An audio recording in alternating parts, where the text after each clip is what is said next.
feet. Fires it over the middle, and it's picked off at the 35-yard line by Stephen Boyd. And then you've got Johnson getting into a fight with Robert Porcher. So the quarterback and the big defensive end getting into a fight.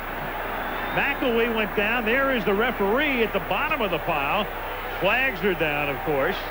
This will be an interesting call on the fight, and see whether or not Bob McElwee decides to throw somebody out of the game here. Al, those guys were swinging at each other. Exactly. How about if he decides to throw Brad Johnson out of the game?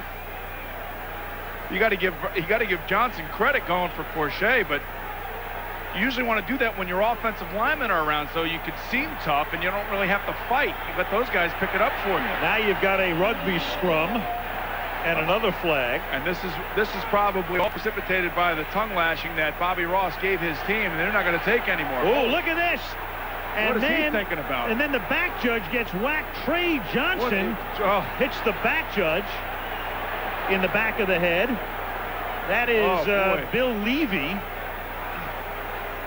Ooh, boy. He's one of the great guys, too. You know, we deal with him all the time before games, and I don't know what Trey Johnson's thinking about, but you got to catch yourself, and you got to hold back.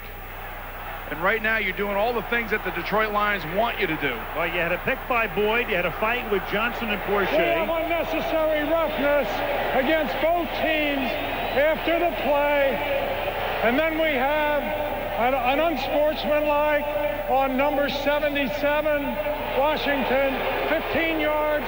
The player is out of the game. Yep. So that is a Pro Bowl guard, Trey Johnson, who is ejected. So they're missing Trey Johnson, the Pro Bowl guard. Andy Heck, the left tackle, with a hamstring injury, went out in the first quarter. So it's a totally revamped line. And here's Porcher and Johnson that precipitated it. And you know what's going on here, Al? Johnson had just thrown the interception. Defensive lineman, all of a sudden, look at the quarterback as fresh meat. He is no longer protected, and they can go